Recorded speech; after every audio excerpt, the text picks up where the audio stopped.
దందాలకు దాదానే, దోపిడీలకు ధరనే, ముంబైనే మాఫియాతో ఉత్సహించి ఈ ఆంధ్రలో అడుగుపెట్టిన ఈ అనుకొండకే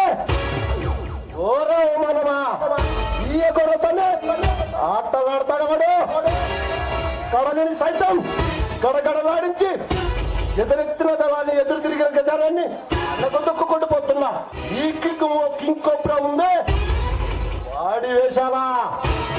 నాకు ఎదురు తిరిగిన, నా దారికి అడ్డు వచ్చిన విప్లవ వీరుల్ని, రణధీరుల్ని వల్లకాటికి పంపిన ఈ వీరభద్రుడి ముందే వాడి వేషాలా. వదలను, వాడిని వదలను. వాడి రక్తం నా కళ్ళారా చూసేదాకా, వాడి శవం సముద్రంలో తేలేదాకా కంటికి కొనుక్కుండదు, నా మనశ్శాంతి ఉండదు. అంటే 10 రోజులు పక్కా ఏముందో ప్లాన్ చేసి పైసలు కొట్టేసుకొస్తున్నారు మిమ్మల్ని.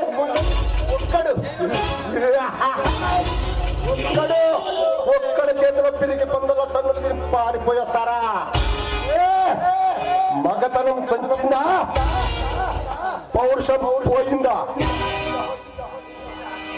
వాడి చేతిలో 50 కోట్లు పెట్టి వస్తారు రప్పిలికి నా కొడకల్లారా. ఆడు ఒక్కడో వచ్చినా 100 మందిని ముట్టుపెట్టగల సమర్థుడు, మగవీరుడు. దండాలకి దండాలు మట్టి పెట్టిన సింహంలా కనిపిస్తున్నాడు బాయ్. వాడి చేత తన్నులు వచ్చింది కాకుండా నా ముందుకొచ్చి వాడి గురించి గొప్పలు చెప్తారా? ఒంటి చేత్తో 100 మంది సరికి చంపిన ఈ సంక్రాంతి కంటే తమ్మున్న మగాడా? వాడికి ఏమన్నా కొమ్ములు తిరిగినాయా? ఈ రాఖీ బాయ్తో రగడం పెట్టుకున్నవాడు ఎవడైనా సరే, రాముడైనా, భీముడైనా, శివుడైనా, కనుకే శివంగి గడుపున పుట్టిన సింహపుత్రుడైనా ఈ రాఖీ బాయ్ చేతులు వాడికి సావు తప్పదు.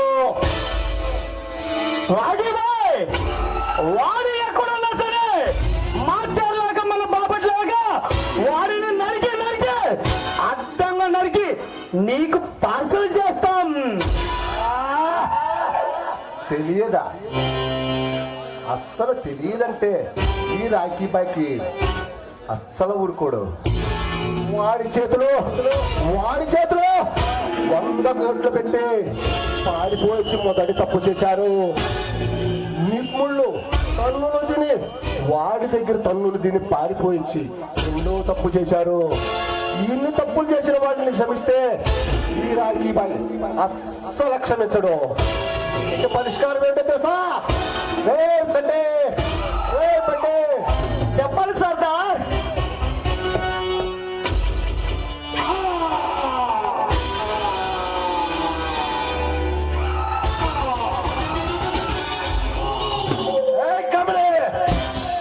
ఈ కోపం చల్లారచ్చండి.